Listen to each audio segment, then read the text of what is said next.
jalannya.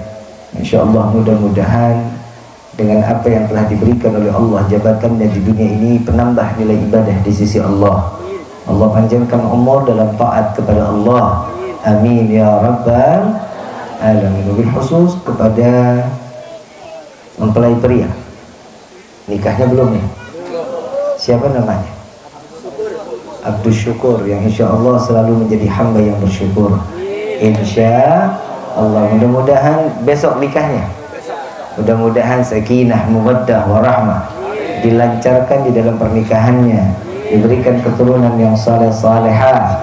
Amin ya rabbal alamin. Bil khusus hadirin wal hadirat, mukminin mukminat, fahamdan li rabbil hasana bi Muhammadin wa an ghadana min zulmati jahli wad dayajiri ila nur al-islam wa ilmin wa hikmatin wa imanin wa yumnin wa khairil awamiri. Alhamdulillah, alhamdulillah, wassalatu wassalamu ala rasulillah Muhammad ibn Abdullah sallallahu alaihi wasallam wa ala alihi wa man wala wa la hawla wa la quwwata illa billah.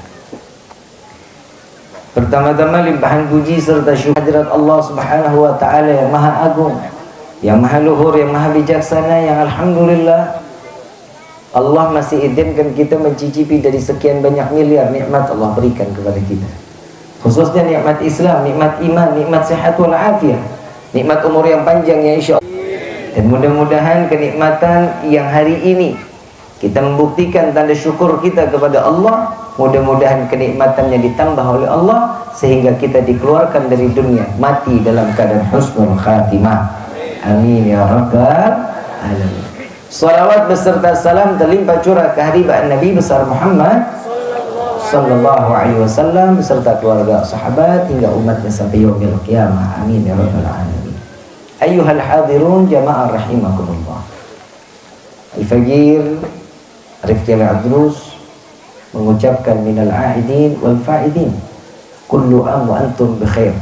Taqabbalallah minna wa minkum taqabbal ya karim. Selamat Hari Raya Idul Fitri 1444. Insyaallah mudah-mudahan dengan apa yang kita jalankan. Bajunya bolong, Nabi jahit sendiri bajunya. Laki sekarang mana dia begitu?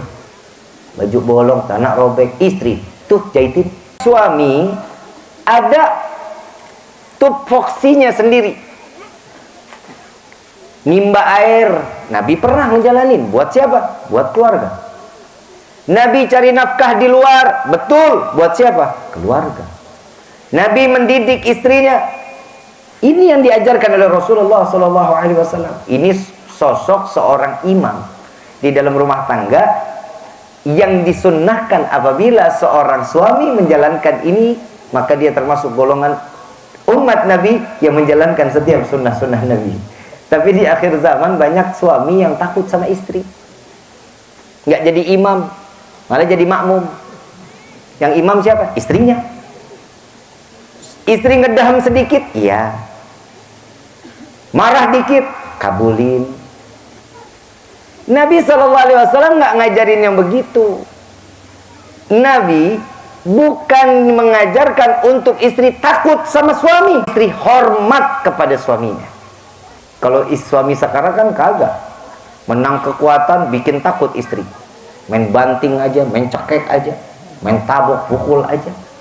Nabi nggak ngajarin yang begitu. Nabi ngajarin untuk menghormati seorang suami. Caranya Nabi kasih tahu. Nabi perilakunya sama. Seorang suami yang bertanggung jawab di dalam rumah tangga. Ini mana nih Abdul Syukur mana? Lu sini, gue ceramahin elu. Tugas seorang suami mencari rezeki yang halal. Jangan judi slot.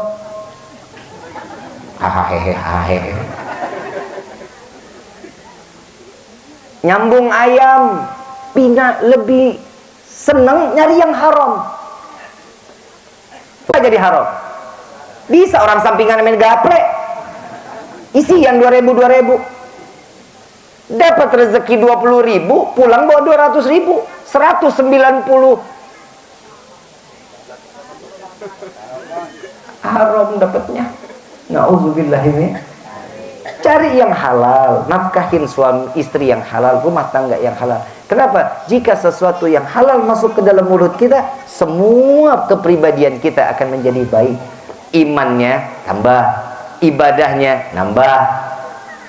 Ini sebagai seorang suami di dalam rumah tangga. Bukan berarti seorang suami udah tugasnya seorang suami ya udah nyari rezeki. Lo udah taunya duit aja, duit. Makanya keenakan sekarang istri kalau ngelihat suami duit. Bikin kopi entar, yang ditanya duit dulu. Hahe. Begitu kan? Betul nggak? Apalagi kemarin mau lebaran, dikasih baju atuh ngambek, dikasih 2 melengos, dikasih 3 mulai senyum, dikasih 4, 5 udah. Ayang mau apa yang? Kalau katanya orang Cimanglit ya, kata orang Cimanglit, nah suami istri harus ada take and give.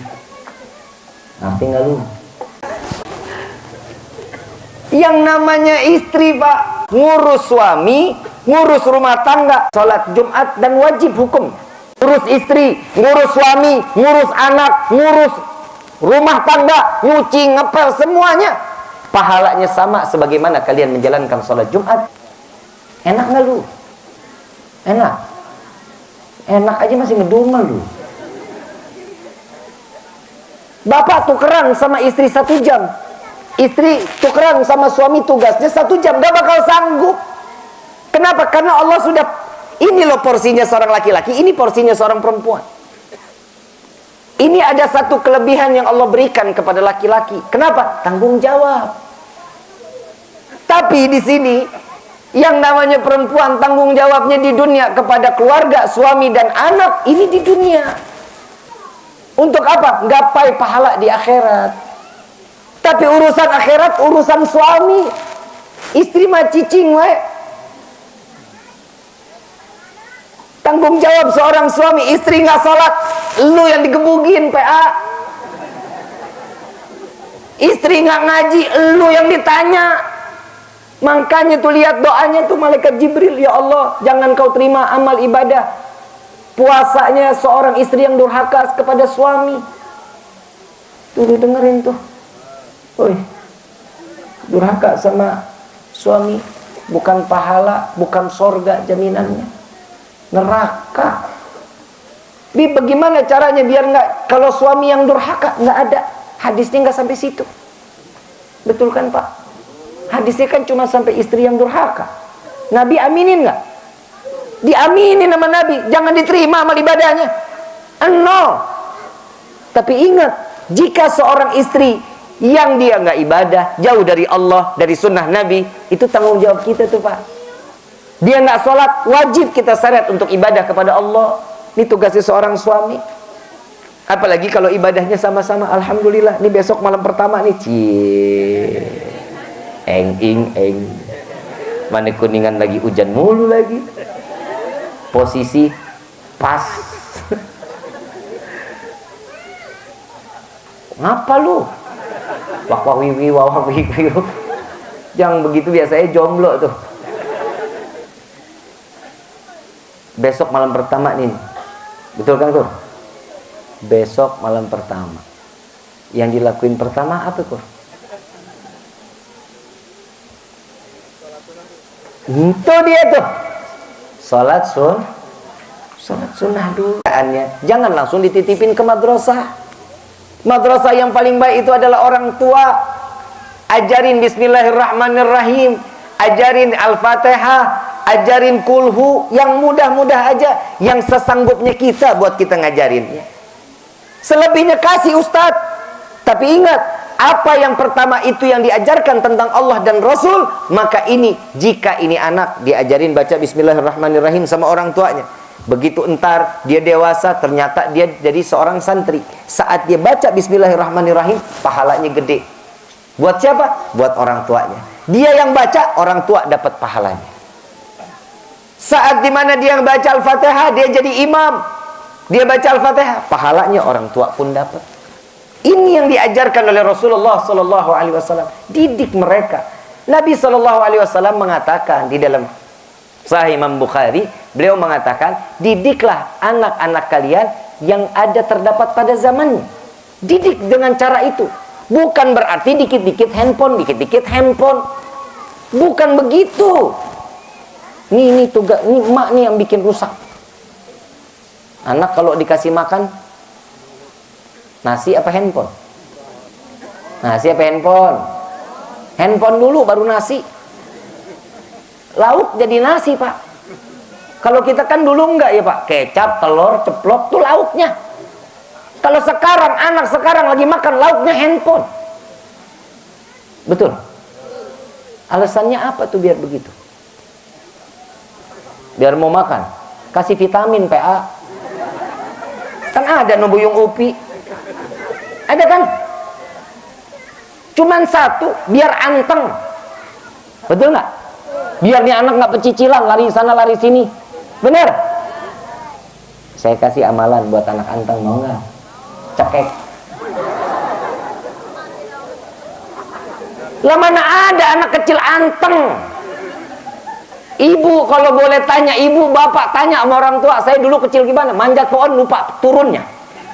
Badungnya setengah mati, ya wajar namanya anak-anak. Kalau anak-anak ya begitu ya wajar. Didik dia, bukan berarti semua apa yang ada di zamannya kita kasih, bukan. Caranya mudah. Kan ada TV nih, ada wifi, pasangin tuh wifi, taruh di TV. Kan ada tuh belajar ngaji anak, kan ada tuh di YouTube, ada. Nggak mau? Salah dari pertamanya, lu kasihnya upin-ipin. Coba kalau dari pertamanya udah dikasih tentang agama, insya Allah nurut. Cerita tentang Nabi kan ada tuh yang kartun-kartun. Ada kan? Kenalin yang begitu. Kalau kita wawasan kurang, ya udah kita ajarin. Lewat media, boleh. Boleh. Tapi dengan caranya, ada waktunya. Ada batasannya. Bukan berarti 24 jam nih anak suruh megang handphone. Lihat anak sekarang, bangun tidur apa yang dicari?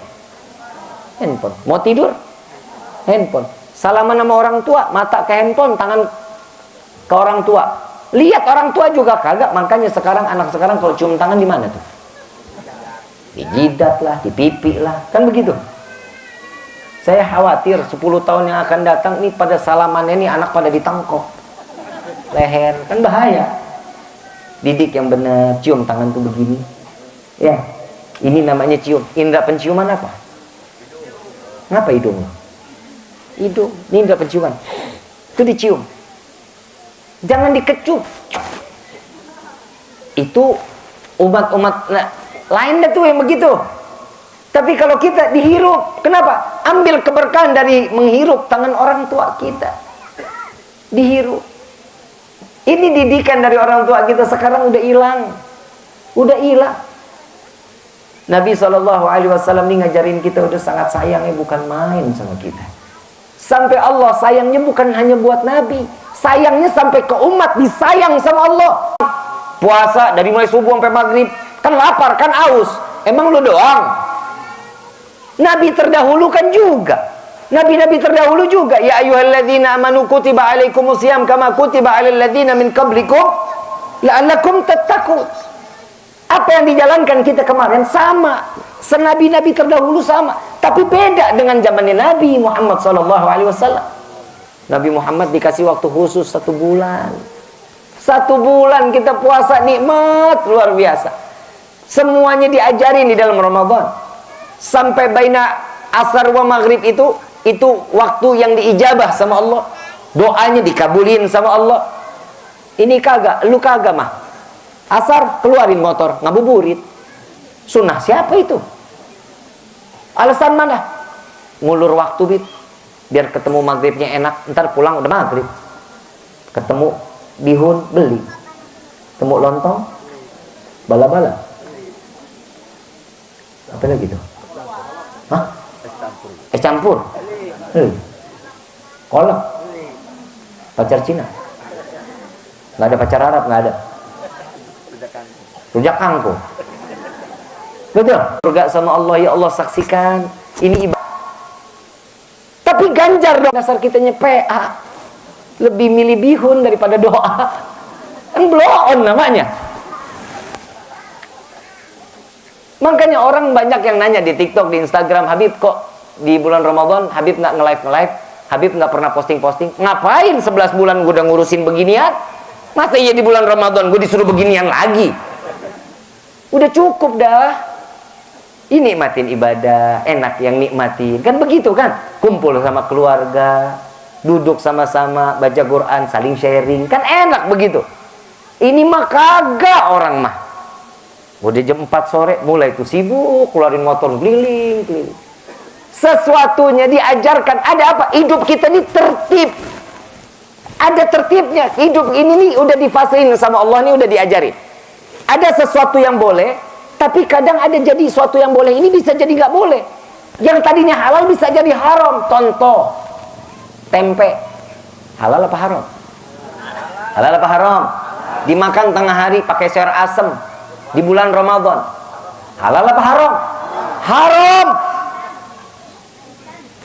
Biji salak. Halal apa haram? Dimakan sore-sore menjelang maghrib. Lagi puasa. Boleh apa enggak? Enggak boleh. Halal apa haram? Haram. Enggak boleh. Sesuatu yang halal ada. Kenapa kita diajarkan oleh Allah seperti ini? Agar kita sadar ada keluarga kita, ada saudara kita di luar sana yang nahanin lapar. Mungkin yang satu harian nggak bisa makan, ke dalam ke mereka masuk. Biar sadar, alhamdulillah, syukur dong sama Allah. Kita cuma dari subuh sampai maghrib. Ada orang yang seminggu cuma makan 2 kali sekali. Ada, bukan nggak ada. Ini kita diajarkan. Es campur, halal apa haram? Es kelapa, halal apa haram? Coba diminum tengah hari bentet. Jadi halal lagi saat bulan Ramadan. Kapan kita boleh pakai?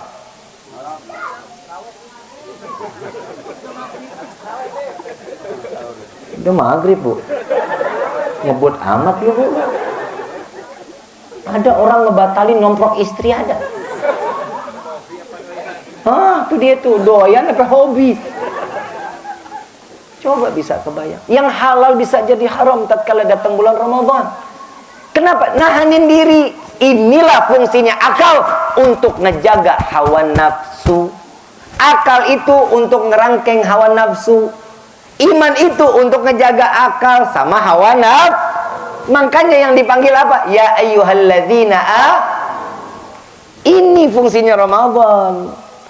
Iman yang dipanggil, akal yang disuruh kerja, yang ditahan nafsunya. Enak sayur asam, sambal, ikan peda.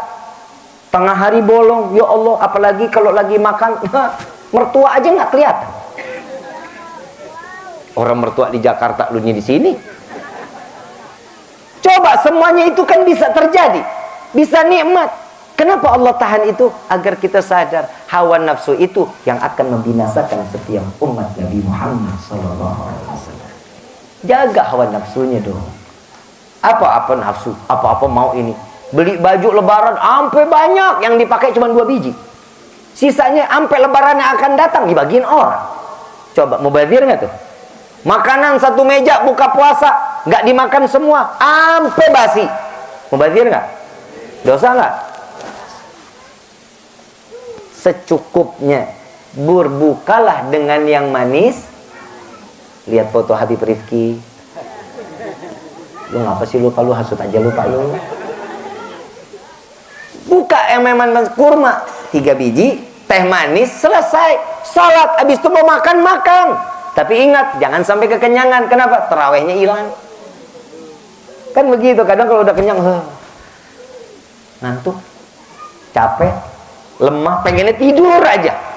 Gitu tuh. Yang di dalam mulai pada pakai jaket. Kenapa? Tiis. Minggu keempat isinya panitia zakat. Orang udah nggak ada, panitia zakat doang. Orang yang namanya di Kuningan, alhamdulillah, ada orang yang kerja di luar kota, betul? Ada yang kerja di luar kota. Logika manusia, yang dari kota datang balik ke kampung. Balik ke kampung, harusnya kan tambah penuh itu musola sama masjid. Kok makin nggak ada orang? Ini yang datang keluarga siluman, jangan-jangan. Iya, logika manusia harusnya apa? Penuh dong, macet kok Kuningan. Macet. Orang saya dari Ciperna, tadi pagi ini saya baru sampai tadi pagi. Saya dari Ciperna datang sampai ke Ancaran 2,5 jam. Kan kebayang itu padatnya orang. Tapi begitu akhir Ramadan, orangnya itu pada kemana orangnya? Yang ramai mana? Surya, Fajar, mana lagi tuh? Ciawi, rame, penuh, tukang parkirnya berkah. Kenapa? Karena doanya Nabi, ya Allah, tatkala datangnya bulan Ramadan, berkahkan rezeki umatku. Ini Nabi yang doa nih. Tatkala datang bulan Ramadan, Nabi angkat tangan, berkahkan rezeki umatku tatkala datangnya bulan suci Ramadan. Yang dagang apa aja laku. Betul nggak? Yang nggak biasa dagang, bulan Ramadan dagang. Betul nggak? Ada gorengan, ada bihun, kan gitu. Mau dilihatnya enak nggak enak, pasti ada yang beli. Tahu biji salak? Biji salak tahu? Habis makan makan salak, bijinya kan kita buang 11 bulan. Begitu Ramadan dicari itu biji salak. Berkah rezeki kita mah, alhamdulillah. Ini Allah sudah ngajarin kita, hidup ini kita ini ada aturan. Semuanya ditata sama Allah. Setiap waktunya, setiap hari kita sholat 5. Ada apa sih sholat 5 waktu ini? Biar sadar kita nih umat Nabi yang paling lemah. Dikit-dikit bikin dosa, dikit-dikit bikin dosa, dikit-dikit bikin dosa. Kenapa ada sholat 5 waktu? Biar lu pada dosanya kita nih diampunin. Allah tahu betul umatnya Nabi ini, aduh, belum tentu khusyuk lagi di sholatnya. Kadang Allahu Akbar, ya Allah, dompet di mana ingat? Betul nggak? Kompor belum dimatiin, wah, elah ingat semua. Tapi caranya Allah 5 waktu ini harapannya Nabi umatnya semua dosanya diampunin sama Allah. Lihat datang bulan Ramadan, Nabi Musa aja pernah ngiri. Wahai Rabbi, aku berpuasa, aku kuat. Aku sudah menjalankannya. Aku telah menjalankan semua apa yang kau perintahkan. Pahala besar yang pastinya aku dapatkan, kata Nabi Musa. Allah bilang, ya Musa, belum tentu. Ada. Engkau dikasih waktu bertahun-tahun ibadah. Tapi ada salah satu umat Nabi di akhir zaman, dikasih waktu ibadahnya 1 bulan, dicatatnya 83 tahun. Pahalanya kan di bulan Ramadan, inna anzalnahu fi lailatul qadar. Nabi Musa bilang, kok bisa saya yang bertahun-tahun ibadah pahalanya cuma segitu-gitu aja? Ya iya. Ini Nabi siapa? Nabi Muhammad sallallahu alaihi wasallam. Apa kata Nabi Musa? Ya Allah, jadikan aku salah satu umatnya Nabi Muhammad sallallahu alaihi wasallam. Ya nggak bisa. Dia lahir nanti setelah dirimu wafat. Bertahun-tahun akan aku lahirkan dia lewat dari seorang ibu yang rahimnya diharamkan dari api neraka. Umat Nabi dikasihnya mah banyak, menang banyak. Kita mah kalau harusnya mah bener. Masa senyum aja dapat pahala? Senyum doang, Bu. Woi, senyum dapat pahala lu. Hahaha, senyum ketawa, senyum. Coba lu senyum, cie.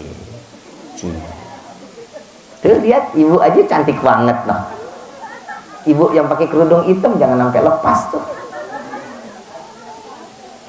Orang yang namanya senyum mah senang. Orang ngelihat orang lain senyum, pahala Allah kasih buat orang tuh. Senyum, modal nggak ada, tenaga nggak banyak, cuma nyengir doang. Ngelihat orang senang, pahala didapetin. Ini umat Nabi kalau boleh dibilang, ya Allah ukurannya pahala paling banyak. Makanya saya lagi kalau ngobrol sama Habib Qures, Bib, ini pahala Allah kasih lewat Nabi nih. Sunah-sunahnya banyak, Bib, yang kita jalani. Makan pakai tangan kanan, pakai sendal kaki kanan, lepas sendal kaki kiri, masuk kamar mandi kaki. Tuh coba pahala yang kita jalanin kalau kita mau ngikutin sunnah. Kalau kita udah ngikutin sunnah, kita udah dikasih pahala yang besar, masih masuk neraka, kelewatan kita. Betul. Mau hitung-hitungan matematika Allah ini jauh lebih baik daripada manusia. Kayak Ramadan kemarin, Allah kasih kita rezeki seberapa yang Allah berikan sampai datangnya Id, cukup nggak? Cukup nggak? Ada yang berlebih? Ada. Yang cukup ada, yang kurang nggak ada. Semuanya Allah kasih lebih. Berkah rezeki kita. Ini cuma satu, Allah nyuruh kita syukur. Ya, kayak tasyakuran di malam ini. Abdul Syukur berserta keluarga ngundang kita nih. Biar apa? Yuk sama-sama kita syukur sama Allah dengan apa yang telah Allah berikan kepada kita. Allah lipat gandakan kenikmatan tersebut untuk kita sampai menutup mata Allah matikan kita husnul khatimah. Ini orang yang bersyukur cuman orang yang punya iman. Orang yang nggak punya iman mereka melakukan di dalam rumahnya. Diajarin tuh Ramadan, bangun kalau malam, sahur. Zaman sekarang mau tahu isi rumah biar terbiasa. Salat tahajud, salat taubat, salat tasbih. Kita minta lagi salat witir. Ini diajarin lewat sahurnya. Bib, saya mah nggak perlu sahur, Bib. Saya puasa kuat seharian mah nggak pakai sahur. Bukan lu kuat apa kagak, ada berkah di dalamnya. Ada keberkahan itu di dalam sahur, ada keberkahan. Ambil keberkahan, itu akan menjadi satu keberkahan di dalam keseharian kita. Kita mah tahu amal biasa dan kita. Tapi kan keberkahan belum tentu kita dapetin. Justru datang Ramadan, limpahan keberkahan Allah kasih. Fase pertama Allah turunin rahmat. Rahmat kasih sayang buat kita semuanya. Buat apa? Apa yang kita minta Allah kasih buat kita. Malaikat dicutiin sama Allah sebulan. Bapak kepala desa aja belum tentu cuti. Malaikat cuti. Sampai kata Allah, biarkan kalian diam. Umatnya Muhammad, hambaku ini, mereka berpuasa untukku, maka aku yang lebih pantas untuk memberikan imbalannya kepada mereka. Allah langsung yang ngasih buat kita. Baik buruknya kita diberikan langsung sama Allah. Coba kita lihat tuh. Itu rahmat dari Allah. Yang kedua, maghfirah 10 hari. Kedua, di dalam fasenya, itu adalah maghfirah, ampunan dari Allah. Coba kita lihat tuh, orang yang masih usaha sampai di minggu, di hari ke-20 itu ibadahnya luar biasa, bukan main. Ampunan Allah diberikan. Masih bertahan sampai akhir Ramadan, dikasihkan itqun minan nar, dijauhkan kita dari api neraka. Inilah kasih sayang Allah. Kenapa? Karena doanya Nabi. Bukan karena kitanya hebat di dalam puasa, bukan hebatnya kita dalam ibadah, tapi ini adalah sesuatu yang diajarkan oleh Rasulullah. Karena Nabi SAW mengatakan, ya Allah kumpulkan aku beserta umatku di dalam surga yang terbaik di hadapanmu. Nih saya selalu minta sama Allah, mudah-mudahan kita yang kumpul di sini nih sekarang nih, Allah kumpulkan kita di dunia bareng-bareng gini, Allah kumpulkan kita di dalam surga Firdaus A'la. Amin ya Rabbal. Coba kita. Saya mah selalu bilang sama Habib Quraisy, Rifki mah nggak mau Bib, kalau Rifki mah hidup di dunia nih cuman sama Habib sampai batasan dunia. Saya mah pengen sampai ke akhirat. Tolong Habib kalau masuk surga duluan, Rifki lagi kesliding tackle masuk ke dalam neraka jahanam. Tolong selamatin Rifki. Kenapa? Guru-guru kita yang kita butuh ini guru-guru kita. Kita sih seberapa sih? Keilmuannya kita seberapa sih? Karena guru Allah berikan kita keistimewaan sampai kita bisa nyelamatin keluarga kita. Kita bisa nyelamatin orang tua kita. Kita bisa nyelamatin anak cucu kita. Berkah siapa? Berkah ilmu yang manfaat yang diberikan daripada guru-guru kita. Ini hati-hati. Makanya Allah nih baik banget sama umatnya Nabi ini. Baik banget kalau kita bilang. Allahumma apaan sih yang kita cari di dunia? Cari dunia buat akhir. Jangan akhirat cari buat Nah ini yang bahaya. Habib kok sekarang kelihatannya makin kemari kehidupannya makin mewah. Nah gue kerja, emang gue dakwah doang. Udah beli minyak wangi gue dulu. Nah tuh kan gue dagang, usaha online dagang gue. Ada kantor ada, karyawan ada. Kenapa? Usaha. Cari dunianya untuk akhir, jangan cari akhirat untuk Contoh, ada dokter. Tugasnya dokter apa? Nih saya pengen ngebenerin mindset Kita nih, semua nih, dokter fungsinya apa buat kita? Apa? Memberikan sesuatu obat untuk meredakan penyakit kita. Itu tugasnya. Yang mengobati Allah. Penyakit kita diredahin, ini obat. Wasilahnya dari dokter tugasnya ngelayanin masyarakat, pasien. Masyarakat. Betul kan?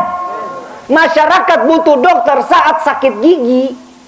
Kita ngelihat istri cantik banget kayak bidadari, tetap kalau lagi sakit gigi enek ngelihatnya. Betul nggak? Butuh apa? Obat. Dokter ngasih obat nih buat ngeredahin. Kalau mau sembuh nanti begini, nanti begini. Ada yang namanya disebutnya tuh macam-macam lah. Nanti ada yang bisa suruh begini, ada yang disuruh begini, ada yang disuruh begini. Tapi itu kan ikhtiarnya. Tapi urusannya Allah yang ngasih penyakit, Allah yang angkat penyakit. Contoh, saya punya sakit di lambung. Dokter udah vonis harus diangkat lambung saya. Harus diganti lambung sintetis. Tuh, lambung karet. Saya tanya sama dokter, dokter, ini kalau lambung diangkat pakai lambung sintetis, biayanya berapa? Puluhan juta. Oh gitu. Terus aman udah? Enggak, Bib. Per 6 bulan bedah lagi. Ngapain? Dibersihin. Saya bilang, ini lambung, bukan karburator motor, bukan karburator, bukan. Enak aja main bedah lagi, bedah lagi, bedah lagi. Ya udahlah, nggak usah. Biar saya bawa nih penyakit, biar saya mati, ini lambung ciptaan Allah, saya bilang. Ikhtiarnya sudah dijalanin dong. Iya, enggaknya itu tergantung bagaimana kitanya. Saya cuma minta sama Allah, ya Allah, kalau emang saya nggak ada umur, matiin saya husnul khatimah. Karena berat saya dari 66 jadi 31 kilo. Nggak sadar diri, makan nggak bisa, minum nggak bisa. Datang guru saya Habib Munzir bin Fuad Al-Musawwah. Beliau datang ngejenguk. Saya nggak nengok karena saya malu. Udah kurus kayak tengkorak gua. Tapi sekarang kan agak kencengan dikit, dah lumayan ya kan. Gak mau nengok saya. Ya udah Ki, nggak apa-apa. Gak mau nengok nggak apa-apa. Tapi ingat baca suratul Kahfi. Minta niat kepada Allah agar Allah angkat penyakit. Guru, bukan dong. Hubungan sakit lambung sama surat Kahfi apa? Logika manusia nyambung nggak? Nyambung nggak? Saya baca suratul Kahfi dengan penuh keyakinan Allah yang akan menyembuhkan. Yang saya baca ini adalah firman Allah. Allah yang ngasih penyakit, Allah yang subhanallah, sembuh. Sembuh. Sekarang 80% lambung saya udah bisa cerna makanan. Coba bisa dikebayang hubungan suratul Kahfi sama penyakit lambung apa? Ternyata Nabi pernah bilang, orang yang sakit pencernaan perbanyak baca surat Kahfi. Itu adalah obat untuk menjaga pencernaan. Tuh Nabi yang ngomong. Berarti kita punya guru. Guru kita ini udah benar apa belum? Benar. Dokter aja bisa jadi dokter karena gak ada gurunya, gimana mau jadi dokter? Dan sesuatunya yang bisa, yang dia punya faknya, dia paham tentangnya, maka jalannya. Kalau bukan faknya jangan diikutin. Ada tukang bengkel, bongkar mobil, tiba-tiba suruh ngobatin sakit pusing. Nyambung apa kagak? Lu mau diputer pakai obeng tuh kepala. Lari kemana? Ke dokter. Urusan dunianya nih bisa dapat, tapi akhirat juga bisa dapat karena urusan dunia. Dokter ikhlas banget untuk nyembuhin masyarakat dari sakitnya. Dengan yakin dia ingin menyembuhkan. Walaupun kesembuhan itu hanya datangnya dari Allah. Ikhtiarnya, pahalanya dapat nggak? Dapat. Kenapa? Karena dia dengan yakin akan memberikan sesuatu kebaikan kepada orang lain. Bagaimana Allah yang semuanya kita di dunia disediain? Di dunia semua kita disediain. Syukur, mau nikah, perempuannya ada. Lu yang jomblo mau nikah, mungkin belum lahir calonnya. Ada kan begitu? Ada. Ayo, sesuatu ikhtiar jalanin. Hidupan kita ikhtiar, itu tugasnya kita manusia. Selebihnya tawakal sama Allah. Kita sudah jalanin Ramadan, terima atau enggak ibadah kita tergantung bagaimana Allah. Jelasnya kita sudah menjalankan apa yang diperintahkan oleh Allah. Paham sampai sini? Paham sampai sini? Insya Allah mudah-mudahan ilmu yang datangnya di malam ini menjadi ilmu yang bermanfaat. Yang kita sebagai imam di dalam rumah tangga punya kehormatan untuk menjaga kehormatan rumah tangga kita. Yang sebagai istri baik-baik sama suami, ya, mumpung masih Syawal, minta maaf, ya, minta ridho, ya, jangan cuma dia aja PA. Lu datengin, cium kakinya. Bib, itu suami, bukan orang tua, karena surganya seorang istri ada sama suami. Tuh. Sampai Nabi mengatakan apa? Ya Allah, sahabat bilang, seandainya jika aku tidak malu, ya, ada seorang hamba yang boleh sujud kepada hamba yang lain, yang pasti aku wajibkan seorang istri sujud kepada suaminya. Tuh. Berarti seorang istri ini gak ada harga diri. Bukan gak ada harga diri, tapi disitulah kunci keberkahan hidup dan dunia akhi. Paham sampai sini? Ya, minta pegangan tangan. Ya, rahmat Allah diturunin tuh. Jadi ntar pulang gandengan nih. Lu kata Habib tadi suruh gandengan. Biarin tetangga mau bilang kita kayak gajah sirkus, biarin aja. Biarin, gandeng aja, gandeng. Pahala mau tambah besar, Bu. Mau tambah besar nggak pahalanya? Sering-sering pegang kaki suami, pijitin. Bukan lu seret, bukan. Main seret kaki laki aja. Gua takutnya kan pulang dari sini, ayo Pak kita pulang, kan bahaya. Pijitin. Ya. Nyuciin baju. Cuci nggak? Tiap hari. Seorang istri yang nyuciin pakaian suami, 1000 derajat diangkat sama Allah. 1000 kejelekan dihapusin sama Allah. Diganti 1000 kebaikan. Alhamdulillah. Saat dia mencuci, pakaiannya dijemur, terkena sinaran matahari. Jika semua makhluk ini yang terkena paparan mataharinya itu, saat dia lagi nyuci, mereka istighfar kepada Allah agar dosa seorang istri tersebut diampunin sama Allah. Tapi sayang Pak, yang diangkat derajatnya bukan kita, bukan keluarga kita.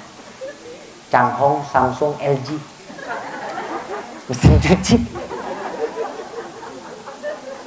Kucek dulu, kucek.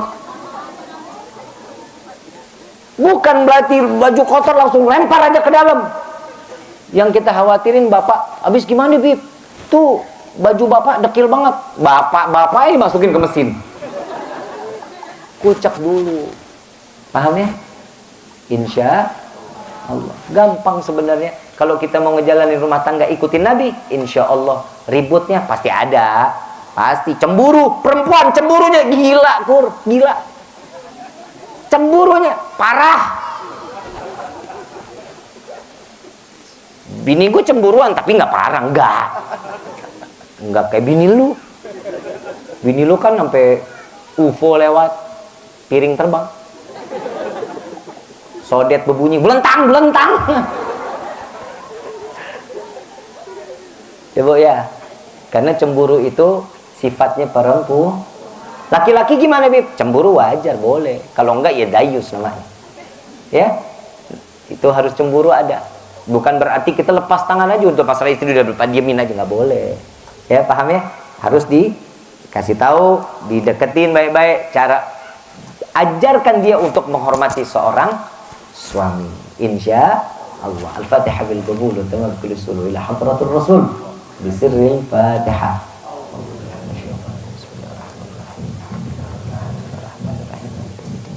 Ya kenapa ya kenapa Rasulullah mustaqim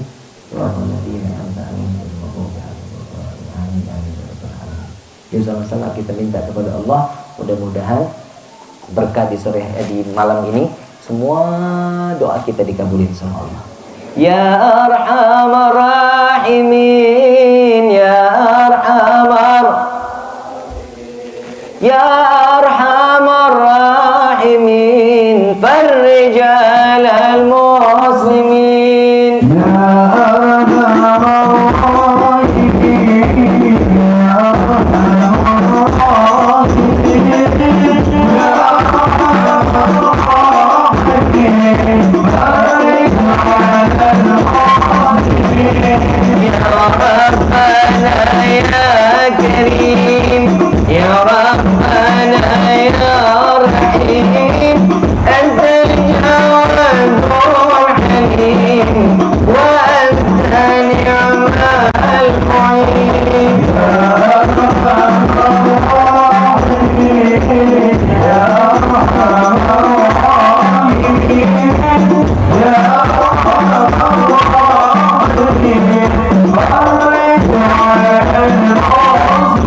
ببركتهم واحلنا الحسن بحرمتهم وعمتنا في طريقتهم والمعافاة من الفتن يا قلب قلب الشفاعة يا قلب قلب الشفاعة يا قلب قلب الشفاعة كل قربة تنجلي بكم بكل أهل الولاية كل حاجة قضي كل حاجة قضي كل حاجة قضي درك يا أهل المدينة درك يا أهل المدينة درك يا أهل المدينة يا تريم علىها يا تريم علىها يا تريم علىها ربنا حملا منا ربنا حملنا من أزواجنا وذريتنا وقرة الأعين واجعلنا للمتقين إماما ربي حبل من الصالحين ربي حبل من الصالحين ربي حبل من الصالحين ربي اغفر لي ولوالدي ربي اغفر لي ولوالدي ربي اغفر لي ولوالدي ربي اغفر لي ولوالدي ربي اغفر لي ولوالدي وارحمهما كما ربياني صغيرا يا الله بها يا الله بها يا الله بحسن الخاتمة يا الله بها يا الله بها يا الله بحسن الخاتمة يا الله بها يا الله بها يا الله بحسن الخاتمة وصلى الله على سيدنا محمد النبي الأمي وعلى آله وصحبه وسلم